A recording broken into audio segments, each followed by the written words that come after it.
उसमें थस्सलुनीकियों के दूसरे खत को सीख रहे हैं। और अभी तक हमने पहली 7 आयत सीखी हैं। और जब मैंने इस बात को आज दोबारा खुदा के रूह की रहनुमाई से ये चाह है कि आप तक पहुंचाया जाए, तो एक लाजमी तालीम, एक लाजमी अकीदा जिसको रसूलों ने अपनी सारी खिदमत के दौरान और पाक रूह ने हर जमाने में लोगों तक पहुंचाया है, वो तालीम है खुदावंद का दिन करीब है और यीशु मसीह इस दुनिया में आने वाला है और अपने आप को तैयार करो। और मैं मौजूदा दौर में देखता हूं कि इस तालीम जो रसूलों की भी रही है और जो रूह कुद्दस की भी तालीम रही है, आजकल के दौर में इस तालीम को पसे पुश्त डाला जा रहा है। इस पर बहुत कम मुनादी, बहुत कम तबलीग और बहुत कम पैगाम आज के दौर में मिलेंगे कि अपने आप को यीशु की आमद के लिए तैयार करें, आप उसे कबूल करें, आप उसकी शागिर्दियत में आए, आप बपतिस्मा लें, आप कलीसिया के रुकन बने, आप जहन्नम की आग से बचे, आप हमेशा की जिंदगी और बातों पर उठाए जाने के लिए अपने आप को तैयार करें। ये तालीमात आपको आज मुरझाई सी नजर आएंगी। शायद लोग अपने चर्चिस के अंदर तो छोटे छोटे ग्रुपों में किसी इसमें से तालीम को सुनाते हो, लेकिन आजकल बड़े जितने भी क्राउड्स होते हैं, जितनी भी बड़ी इबादत होती हैं, उनमें क्या अनुमान होता है इबादत का? शिफाया इबादत, मौजज़ा ले आकर। और शायद मुझे लगता है जैसे मसीहों ने अपना दिल दुनिया के साथ लगा लिया और वो यीशु के साथ जाना नहीं चाहते, शायद इसीलिए उन्होंने इस तालीम को पीछे फेंक दिया। थस्सलुनीके के लोगों को किसी ने खत लिखा और कहा कि आप मसीह पर ईमान रखने की वजह से जो दुख उठा रहे हैं, जो आपके सामने मुसीबतें हैं, जो आपके सामने मुखालफत है, तो लगता है कि आपने यीशु मसीह जब ईमानदारों को उठाने के लिए आया था तो आपने इस मौके को मिस कर दिया है या वो गुजर गया। और थस्सलुनीके के लोग बड़े परेशान हो गए। उन्होंने कहा ये क्या हुआ, हम तो मसीह पर ईमान रखते हैं और हमने बादलों पर उड़कर उसके साथ जाना था, अब हम दुख उठा रहे हैं, हम मुसीबतें उठा रहे हैं। वो बड़े परेशान हुए कि शायद वो वाकया गुजर गया। पौलुस रसूल को पता चला कि किसी ने थस्सलुनीके के लोगों को झूठा खत लिख दिया कि आप रह गए हो, यीशु तो आसमान पर लोगों को उठाकर ले गया है। तो फिर पौलुस ने कहा, दूसरी आयत में पढ़ते हैं इस हवाले के अंदर कि किसी रूह या कलाम या खत से जो गोया हमारी तरफ से हो, ये समझकर कि खुदावंद का दिन आ पहुंचा, तुम्हारी अकल दफातन परेशान ना हो जाए और ना तुम घबराओ। और उसने निशानियां बता दी कि वो वक्त कब आएगा, खुदावन का दिन कब आएगा। और निशानियां क्या बताई, देखे जरा तीसरी आयत में निशानियां लिखी हुई हैं। उसने उन्हें घबराने से रोका, उसने उन्हें तसल्ली दी और निशानियां बताई। निशानियां क्या है, सारे गौर से सुनिए। यीशु के दिन के आने की निशानियां क्या है? किसी तरह से किसी के फ्रेम में ना आना, क्योंकि वो दिन नहीं आएगा जब तक के पहले बरगश्तगी ना हो। खुदावंद का दिन उस वक्त तक नहीं आएगा जब तक लोग ईमान से क्या ना कर दे, पीछे ना हट जाए, बरगश्तगी ना हो। और दूसरी निशानी, और वो गुनाह का शख्स यानी हलाकत का फर्जंद जाहिर ना हो, जो मुखालफत करता है और हर एक से जो खुदा या महबूब कहलाता है। तीसरी निशानी कि वो अपने आप को बड़ा ठहराता है और चाहता है कि लोग उसकी इबादत करें। कौन है ये शख्स जो यीशु के दिन से पहले इस दुनिया में आएगा? ये गुनाह का शख्स, ये तबाही और बर्बादी चाहने वाला शख्स, ये मुखालिफ मसीह कौन है ये? और मेरे अजीजों, जो लोग इस दौर के अंदर जहां मैं और आप में से हर एक जिंदगी गुजार रहा है, जो अंजील को, गुनाहों की मुआफी वाली अंजील को कबूल करने और यीशु को निजात दहिंदा कबूल करने की बजाय इस बात को रद्द कर रहे हैं। अजीजों, जो ये मौका गवा रहे हैं, ये मौका जो मुझे और आपको खुदा ने यहाँ पर दिया है, आप में से जितने लोग भी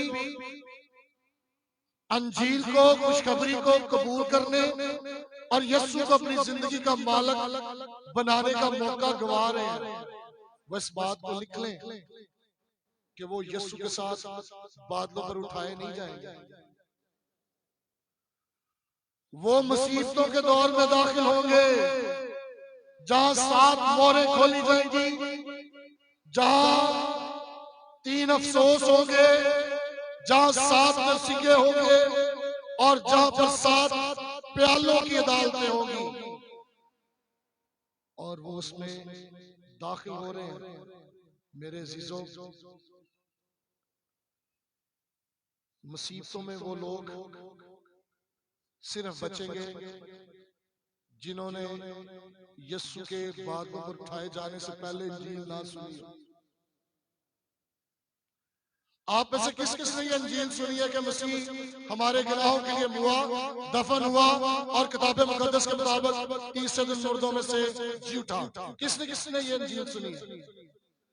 अगर इसके बावजूद आपने यीशु को कबूल नहीं किया तो आप बादलों पर उठाए,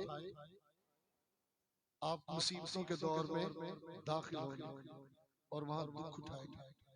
लेकिन जिन्होंने अभी तक नहीं सुना होगा, वो मुसीबतों के दौर में भी अगर यीशु को कबूल कर लेंगे तो मकाश में किताब में लिखा है कि उनके ऊपर खुदावंद अपनी मोहर लगाएगा। क्या करेगा खुदावंद उन पर अपनी? वो लोग होंगे और बचेंगे। आज जो दुखी पैगाम, ये परेशान कुन मैसेज है। इन दिनों जब तसलीके के लोग ईमान लाए थे तो पलूस की जगह झूठे खतों का भी एक रुझान था। लोग कलीसियाओं को गलत खत लिख देते थे। तसलीके की कलीसिया को भी ये खत मिल गया और वो लोग घबरा गए, खौफजदा, परेशान। उफ, क्या हुआ? हम लोग तो यीशु के साथ बादलों पर नहीं उठाए गए, इसीलिए शायद लोग हमारी मुखालफत कर रहे हैं, लोग हमें मार रहे हैं, इसीलिए शायद हम परेशानियों में से गुजर रहे हैं। और मेरे अजीजों, परेशानी तसलीके के लोगों की ज़हनियत बन गई थी। वो सोचकर परेशान थे कि हम मुसीबतों में दाखिल हो चुके हैं। और मेरे अजीजों, आजकल भी कुछ ऐसी तालीमात हैं, अगर मैं उनका नाम भी बताना चाहूं तो मुझे डर नहीं है, क्योंकि वो उनका कीदा है। और वो कहते हैं कि जो लोग इस दुनिया से जा रहे हैं खुदावंद ने उठा रहा है, और जो इस दुनिया में रह रहे हैं वो मुसीबतों का क्या कर रहे हैं, सामना कर रहे हैं। और ये 7 साल दौर है। बाइबल में कितना टाइम है इसका? 7 साल। मुकाशफे किताब में इसके दिन लिखे हुए हैं। अगर किसी को कोई कंफ्यूजन हो तो वो इबादत के बाद मुझसे मिल सकता है। अब मुझे तो 42 साल हो गए इस दुनिया में पैदा हुए। कितने साल हो गए? अब ये 7 साल ही खत्म नहीं हो रहे, है कि नहीं? चुभने वाला पत्थर के बाइबल कहती है 7 साल दौर है। मेरी उम्र 42 साल हो गई है और अभी तक 7 साल इसमें से माइनस ही नहीं हुए। क्यों नहीं यीशु ने अपनी बात शुरू कर दी? तो इसका मतलब है ये वाकया अभी तक हुआ ही नहीं है। यीशु का अपने ईमानदार लोगों को आसमान पर उठाने का वाकया अभी नहीं हुआ, होना है। और मेरे अजीजों, बाइबल कहती है कि हम मसीह होने की वजह से कभी दुख नहीं उठाएंगे, हम मुसीबतों में नहीं जाएंगे। जिनके नाम किताबें याद में लिखे हुए हैं वो मुसीबतों में, अगर आपको यकीन नहीं आ रहा तो आप देखें मेरे साथ थस्सलुनीकियों का पहला खत पहला बाब और उसकी 10वीं आयत। थस्सलुनीकियों पहला खत पहला बाब 10वीं आयत यूं मरकूम है, मैं आपके लिए पढ़ता हूं। और उसके बेटे के आसमान पर से आने के मुंतजिर रहो। किसका इंतजार करो? खुदा के बेटे के, जिसने उसे मुर्दों में से यानी यीशु के, जो हमको आने वाले गजब से क्या करता है? क्या करता है? मसीहों के लिए मुसीबतों का दौर नहीं है, लेकिन वो जिन्होंने उसे कबूल किया, नामी नहीं, सो कॉल्ड क्रिश्चियन नहीं, नाम नेहाद नहीं, जो उठाई नहीं जाएंगे, जिनके नाम के साथ इजाज़ मसीह लिखा है लेकिन उन्होंने कभी यीशु को कबूल ही नहीं किया, तो क्या वो बाद में उठाया जाएगा इजाज़? नाम के साथ लिखा है इजाज़ मसीह, लेकिन उसने कभी कबूल नहीं किया, तो वो नहीं उठाया जाएगा। वो ऊपर जाने के बजाय मुसीबतों के दौर में क्या होगा? एंटर होगा, दाखिल होगा। अगर आप पहला थस्सलुनीकियों 5वां बाब और 9वीं आयत भी पढ़ें तो पौलुस क्या कहता है? 9वीं आयत यूं लिखा है, निकालिए सबने पहला थस्सलुनीकियों 5वां बाब 9वीं आयत। क्योंकि खुदा ने हमें गजब के लिए नहीं, किसके लिए नहीं, क्यों मुकर्रर किया? आगे लिखा है, बल्कि इसलिए मुकर्रर किया कि हम अपने खुदावंद यीशु मसीह के वसीला से, किसके वसीला से निजात हासिल करें? रोमियो के खत के 8वें बाब की पहली आयत में लिखा है, जितने मसीह यीशु में हैं उन पर सजा का हुक्म, जितने मसीह यीशु में हैं उन पर सजा का हुक्म। और मैं आपसे ये कहना चाहता हूं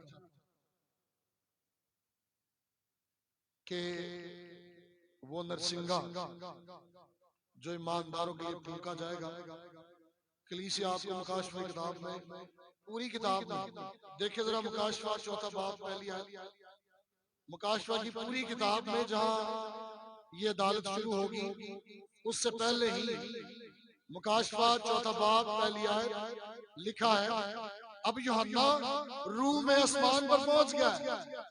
जब वो आने वाले मुकाशफा को देख रहा है तो रूह में आसमान पर पहुंच गया है, और क्या देखता है? पहली आयत के अंदर वो देखता है, इन बातों के बाद जो मैंने निगाह की तो क्या देखता हूँ, आसमान में एक दरवाजा खुला हुआ है, और जिसको मैंने पेशतर नरसिंगे की सी आवाज से अपने साथ बातें करते सुना था, वही फरमाता है कि यहाँ ऊपर आ जा, मैं तुझे वो बातें दिखाऊंगा जिनका इन बातों के बाद होना। अब ये रूह में आसमान पर पहुंच गया है और इसने वहां पर एक बड़ी भीड़ देखी, जो हर एक कबीले, हर एक उम्मत और हर एक अहले लुगत से लिए गए।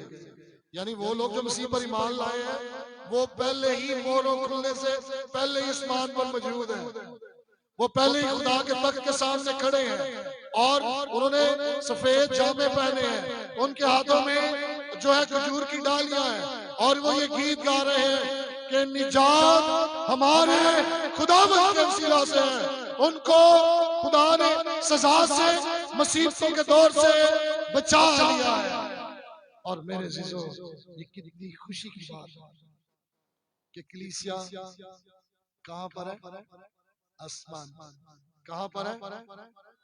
और जब कलीसिया आसमान पर चली जाएगी तो रूह भी खुदा का रूल कुद्दस भी आसमान पर चला जाएगा। और इसलिए हम मुसीबतों को नहीं ढूंढ रहे, हम ईमानदारों के साथ उठाए जाने की तलाश कर रहे हैं। किसका इंतजार कर रहे हैं? हमें मुखालिफे मसीह की जरूरत नहीं है, हम उसका इंतजार नहीं कर रहे। हम अपने यीशु मसीह का इंतजार कर रहे हैं कि वो बादलों पर जाहिर हो और हम सब क्या करें? जो कब्रों में मसीह हो वो भी उठे और बाकी जितने जिंदा हो वो बदल जाएं और बादल पर उड़कर उसका। हमारी जिंदा उम्मीद यही है, हमारी उम्मीद और सच्चाई हमेशा सुकून देती है। सच क्या करता है? सुकून देता है, इत्मीनान बख्शता है, ये कभी भी घबराहट नहीं देती। और जब ये पलूस ने खत लिखा तो उसने तसल्ली दी। क्या दिया है? और उसने कहा है कि घबराना नहीं है। क्या नहीं करना? आपको याद है यीशु मसीह के अल्फाज यूहन्ना 14 बाब पहली आयत कि तुम्हारा दिल खुदा पर ईमान रखते हो, मैं जाता हूं और तुम्हारे लिए।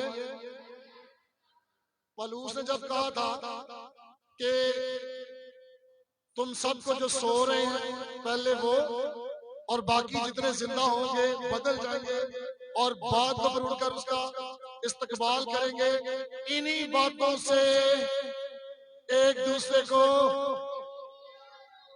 नहीं डरवाया करो। क्या किया करो? हम क्या करते हैं अब जनाजों पे? क्या करते हैं हम तीसरों पे? क्या करते हैं हम दसवों पे? ऐसे गुलकार बनाते हैं जो रोने वाले गीत गाए, अम्मा दा गीत, अब्बे दा गीत, फिर भरा दा गीत, ताकि जो नीचे बैठे वो क्या करे? मसीहों के पास क्या है? जिंदा उम्मीद। क्या है? और जिंदा उम्मीद कहती है कि इन्हीं बातों से एक दूसरे को क्या किया करो? दूसरा तसल्लीकियों, यही जो हमने बात पढ़ रहे हैं, इसकी 17वीं आयत भी देखें पौलुस क्या कहता है। सारी बात करने के बाद क्या कहता है पौलुस? तुम्हारे दिलों को तसल्ली दे।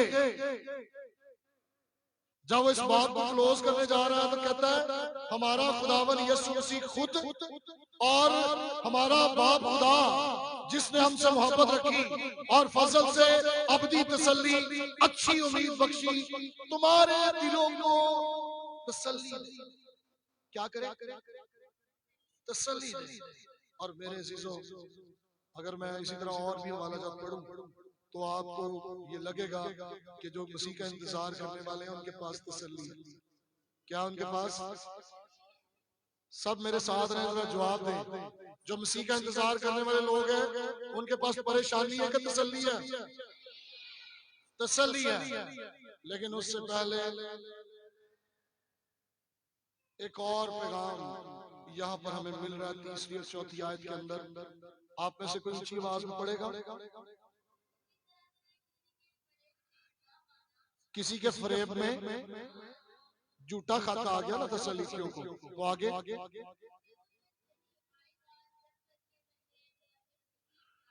खुदावन का दिन उस वक्त तक नहीं आएगा जब तक बरगश्तगी ना हो, लोग ईमान से हट ना जाएं। आगे हलाकत का फर्जंद और गुनाह का शख्स जिस वक्त तक जाहिर ना हो,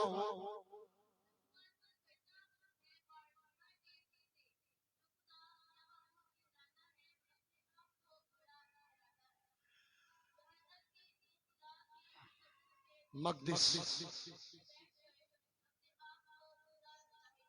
ये झूठा शख्स जब आएगा तो कहेगा मेरी इबादत करो, वो इख्तिदार को संभालेगा। बरगश्तगी और दूसरी निशानी क्या है हलाकत का फर्जंद। बरगश्तगी क्या है आपके ख्याल में? ईमान से और कलाम से, ईमान से और कलाम से। आपको ऐसा लगता है आज ऐसा हो रहा है कि नहीं? मुझे नहीं उम्मीद आपको लगता है, क्योंकि आप सब खुश हैं कि जो कुछ हो रहा है बहुत खुशी हो रही है हमें। लेकिन चूंकि हम आखिरी अय्याम में हैं, तो तिमोथियस को पौलुस ने पहले कह दिया था। अगर देखिए तिमोथियस, पहला तिमोथियस तीसरा बाब, आपको सॉरी पहला तिमोथियस पहले उसका चौथा बाब और उसकी पहली 3 आयत हम पढ़ेंगे।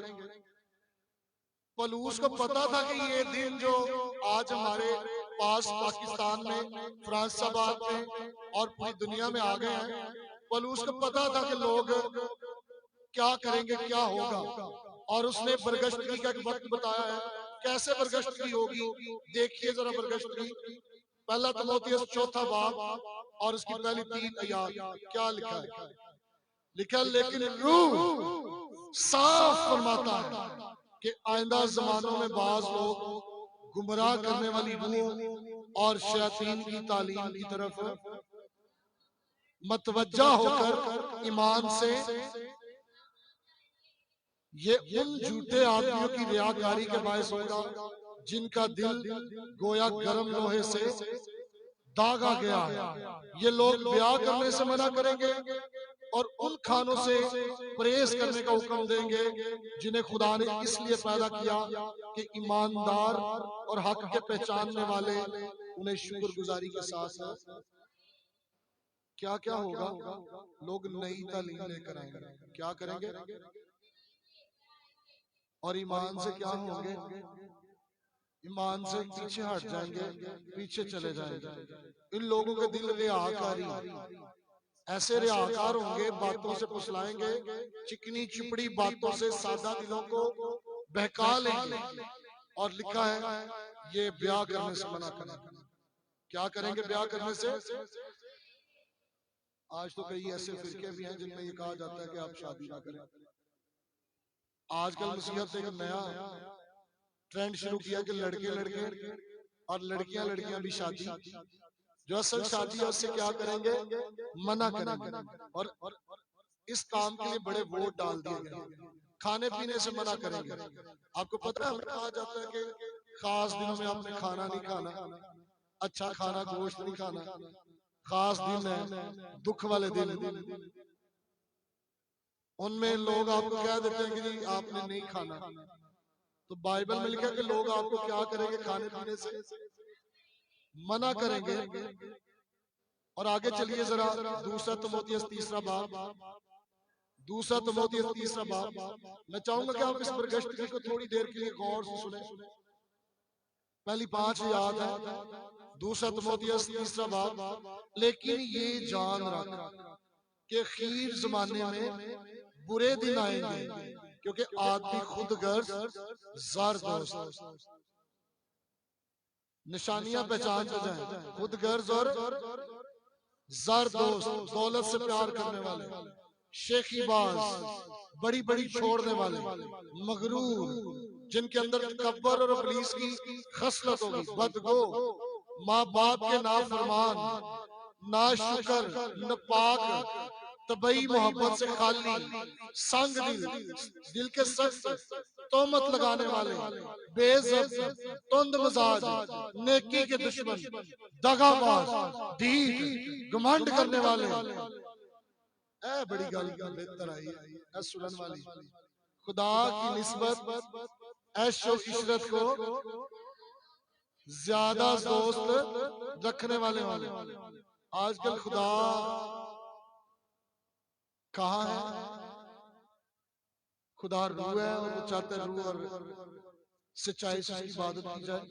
तो लोग खुदा से ज्यादा ऐशो इशरत को अजीज रख रहे हैं। किसको अजीज रख रहे हैं? किस इबादत में ज्यादा रश हो रहा है आजकल?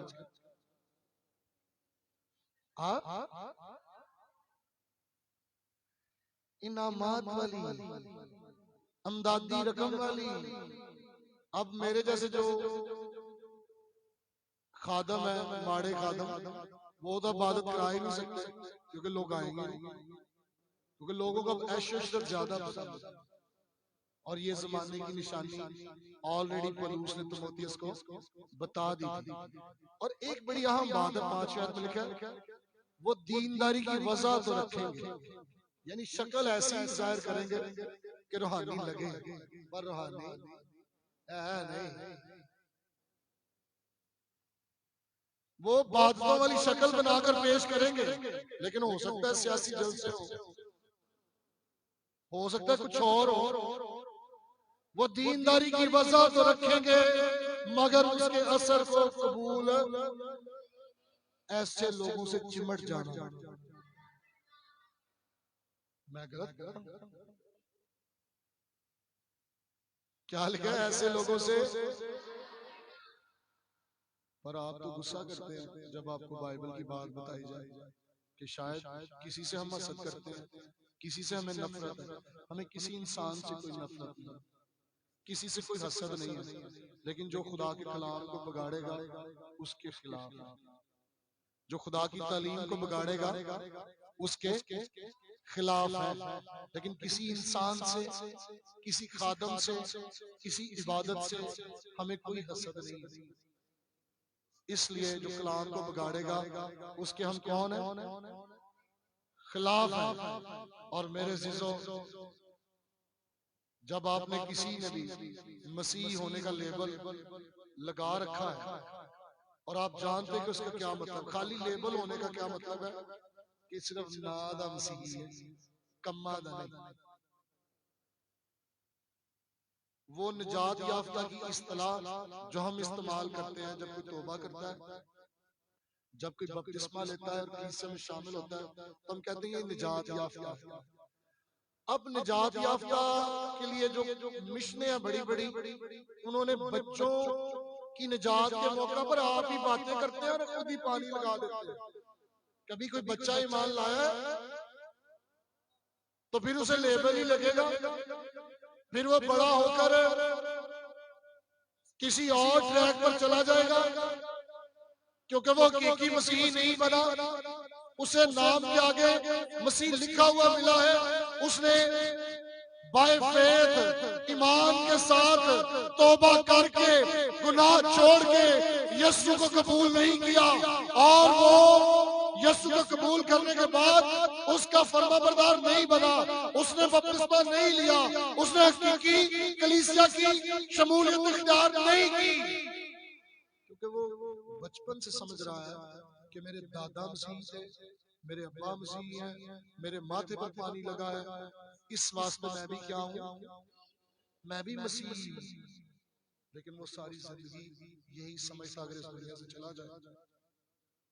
याद रखिए, मसीहत और निजात कोई बीमारी नहीं है कि दादे को टीबी या शुगर थी, फिर अब्बू को होगी, फिर हमें होगी। ऐसा नहीं है। आपको कबूल करना पड़ेगा यीशु को सच्चा मसीह बनने के लिए। और मेरे अजीजों, ये बरगश्तगी, ये ईमान से हटना, ये कलाम से हटना, ये मुखालिफ मसीह की ज़हनियत है। किसकी ज़हनियत है? मुखालिफ मसीह की ये ज़हनियत है। और मुखालिफ मसीह हमेशा आपको अपनी बातों से ही धोखा देगा। पढ़े जरा 8वीं आयत में क्या लिखा है यहाँ पर?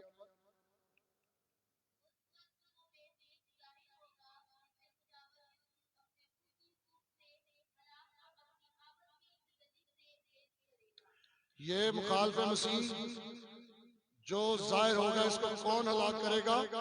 यीशु मसीह। और मेरे अजीजों, ये ऐसा शख्स है जो, अगर आप मेरे साथ पढ़े,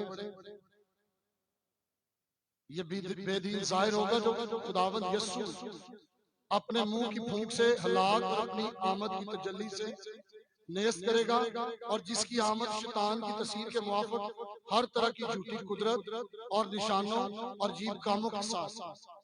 मेरे अजीजों, ये बेचैन जो दुनिया है ना, ये इनको साथ आराम का वादा करेगा कि मैं आपको अमन देने जा रहा हूं। ये आपको करिश्मे दिखाएगा, मौज से। क्या दिखाएगा शैतान? मौज से। और ज्यादा लोग उसके पैरोकार हो जाएंगे, क्योंकि जो यीशु की बजाय निशानों और मौजों के भूखे हैं। आपको याद है यूहन्ना बपतिस्मा देने वाले के शागिर्द जब उसके साथ थे तो उनके यकीन को वो पक्का करना चाहता था।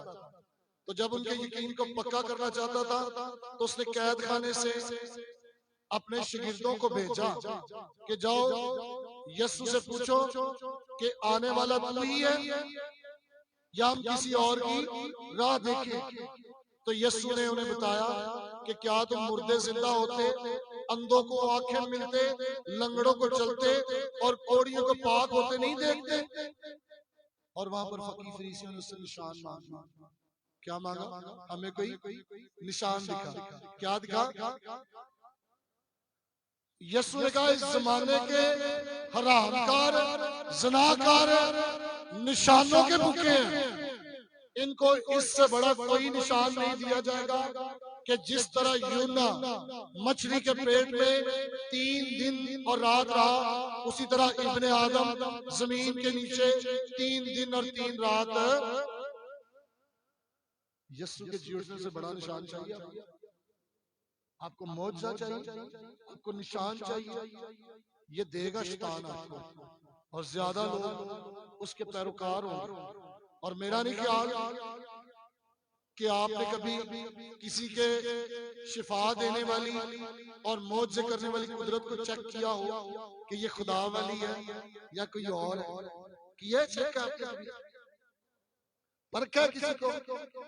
देखा है कि वो दिखा क्या रहा है और कर किस तरह का? नहीं देखा, क्योंकि हमें तो वो चाहिए जो हम चाहते हैं। कोई मौजज़ा कर दे, कोई शिफा दे दे, कोई कुछ कर दे, भले जैसे मर्जी कर दे। आपने कभी चेक किया किसी के पास खुदा की कुदरत है या शैतान की कुदरत है? मेरे अजीजों, खुदावंद के पास 2 ही प्रोग्राम हैं। 2 प्रोग्राम चल रहे हैं दुनिया में। शैतान का गुनाह का प्रोग्राम है। शैतान का क्या प्रोग्राम है? और खुदा का प्रोग्राम निजात का है। खुदा का क्या प्रोग्राम है? और आखिरी अयाम में शैतान पूरी कुव्वत के साथ जाहिर होगा। 9वीं और 10वीं आयत देखिए, लिखा है और जिसकी आमद शैतान की तस्वीर के मुआफिक हर तरह की झूठी कुदरत और निशानों और जीव कामों के साथ और हलाक होने वालों के लिए नाराजगी के हर तरह के धोखे के साथ होगी, इस वास्ते कि उन्होंने हक की मोहब्बत को इख्तियार नहीं किया, उन्होंने सच को नहीं अपनाया जिससे उनकी निजात होती। मेरे अजीजों, कुदरतें, निशान, अजायबात और ये आवाजें जो आपके लिए ये लोग बातें करते हैं, अगर आप देखें मेरे साथ अमाल दूसरा बाब 22 में लिखा है, ऐ इस्राएलियों ये बातें सुनो कि यीशु नासरी, अमाल दूसरा बाब 22 में पतरस कलाम सुना रहा है और वो इस्राएलियों से मुखातिब है। कहता है, ऐ इस्राएलियों ये बातें सुनो कि यीशु नासरी एक शख्स था जिसकी खुदा की तरफ से होना तुम पर उन मौजज़ों, अजीब कामों और निशानों से साबित हुआ जो खुदा ने उसकी मार्फत तुम में दिखाए, चुनाचे तुम आप ही जानते हो। मेरे अजीजों, खुदा ने इन मौज और कुदरतों को शागिर्दों तक कहां तक महदूद रखा? जरा मेरे साथ देखिए, इब्रानियों उसका दूसरा बाब और चौथी आयत, इब्रानियों दूसरा बाब और चौथी आयत यूं लिखा है, जरा गौर से सुनिएगा। जब खुदा का कलाम लिखा जा रहा था, इब्रानियों दूसरा बाब चौथी आयत, तो इसमें लिखा है अगर मैं तीसरी और चौथी दो मिला के पढ़ूंगा तो आपको ज्यादा समझ आएगा। तो इतनी बड़ी निजात से गाफिल रहकर हम क्यों कर बच सकते हैं, जिसका बयान पहले खुदावन के वसीला से हुआ और सुनने वालों से हमें पाया सबूत को पहुंचा, और साथ ही खुदा भी अपनी मर्जी के मुताबिक निशानों और अजीब कामों और तरह तरह के मौजों और रूह कुदस की नेमतों के जरिए से उसकी गवाही देता। आज बाइबल पूरी है कि नहीं? फिर आपको अब कलाम की तस्दीक के लिए मौजज़े चाहिए, निशान चाहिए, अजायबात चाहिए। आप कलाम पर ईमान रखते हैं खुदा का कि नहीं? जब शागिर्द मौजज़े कर रहे थे, जब रसूल मौजज़े कर रहे थे, तो उस वक्त कलाम लिखा हुआ नहीं था। खुदा के कलाम की तस्दीक के लिए मौजज़े होते रहे। अब हमारे लिए निजात ज्यादा आम है। हमारे लिए यीशु का 3 दिन कब्र में रहना और जिंदा होना काफी है। इससे बड़ा निशान और मौजज़ा ये दिखावे वाले पास्टर्स, ये नामी ग्रामी प्रॉस्पेरिटी के प्रीचर्स, ये नेम इट क्लेम इट नाम ही काफी है। इनके नामों के साथ लोग नारे मार रहे हैं, हालेलुया फला पास्टर हालेलुया। ये नेम इट क्लेम इट नाम ही काफी है कि इश्तिहार लगाकर आप लोगों को इकट्ठा कर रहे हैं ताकि आप मौजज़ात, निशान और दीगर इनामात की वजह से इनकी इबादत में जाएं। और आपको निजात चाहिए या इनाम चाहिए? क्या चाहिए? तो 2 प्रोग्राम है जो चल रहे हैं मेरे अजीजों।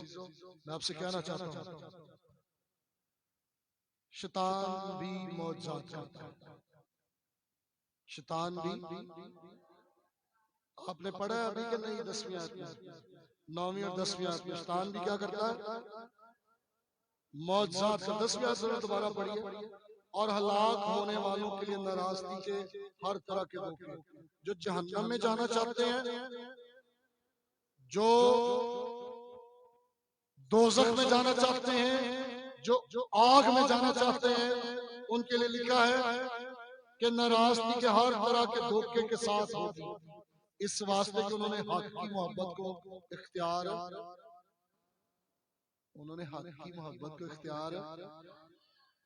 ना किया। और मेरे अज़ीज़ों, जिससे उनकी निजात होती, क्या होता? उनका छुटकारा मिलता। ये जो हलाकत का फरजंद लिखा है ना, लिखा है जब वो यीशु के दिन के आने से पहले हलाकत का फरजंद ज़ाहिर होगा। ये बर्बादी वाला शख्स है, ये तबाह करने वाला शख्स है। ये निजात के पैगाम को आपकी सोचों से हटाकर दुनियावी सोचें आपको देना चाहता है। खुशहाली लें, शिफा लें, दौलत लें, इनाम लें। ये गुनाहों की माफी वाला पैगाम आपकी जिंदगी से क्या करना चाहता है? हटा के आपको कहाँ ले जाना चाह रहा है? दोज़ख, जहन्नम की तरफ। और आपको ज्यादा पैगाम आजकल निजात का नहीं, इन्होंने फोकस हटा दिया। ये अपने चर्चिस में, शायद मैंने तो कभी चर्चिस में भी नहीं सुना कि ये गुनाह की माफी, तौबा, जहन्नम और अदालत का पैगाम देते हो। नो, ये तो कहते आए शिफा पाए, दौलत पाए, मौजज़ा पाए और इनामात पाए। ये मुझे लग रहा है हलाकत के फरजंद की जो तस्वीर है। जरा देखिए, हमने अभी एक आयत पढ़ी, 7वीं आयत में क्या लिखा है? क्योंकि बेदीनी का भेद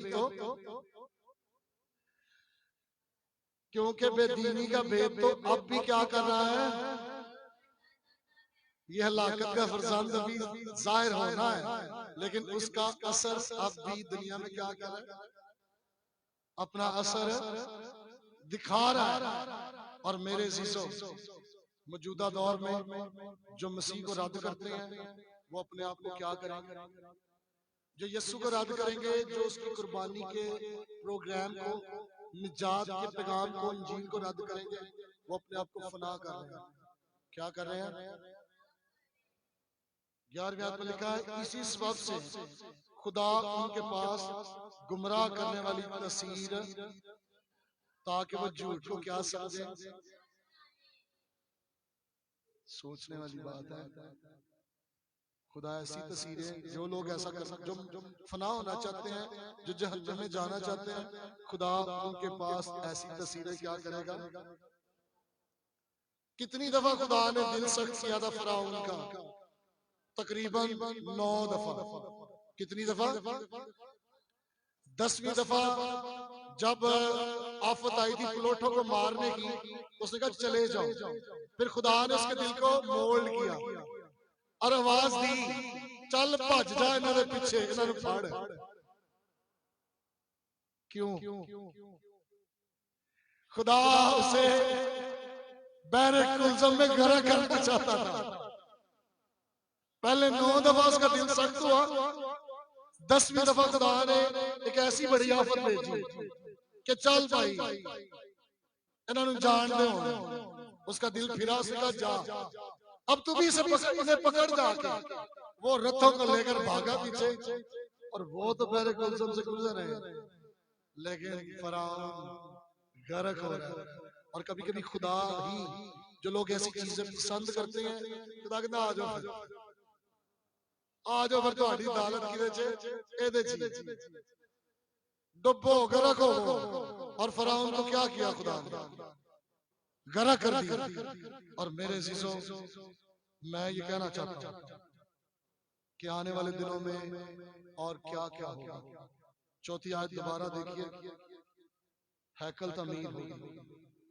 दूसरे बात की 4थी आयत में लिखा है, जो मुखालफत करता है हर एक से जो खुदा या मबूद के लाता, अपने आप को बड़ा ठहराता है, यहाँ तक कि वो खुदा के मकदिस में बैठकर अपने आप को खुदा, मकदिस कौन सा है? खुदा की हैकल। हैकल अब दोबारा तमीर होगी, और उम्मीद है कि होगी, क्योंकि कलाम ने कह दिया।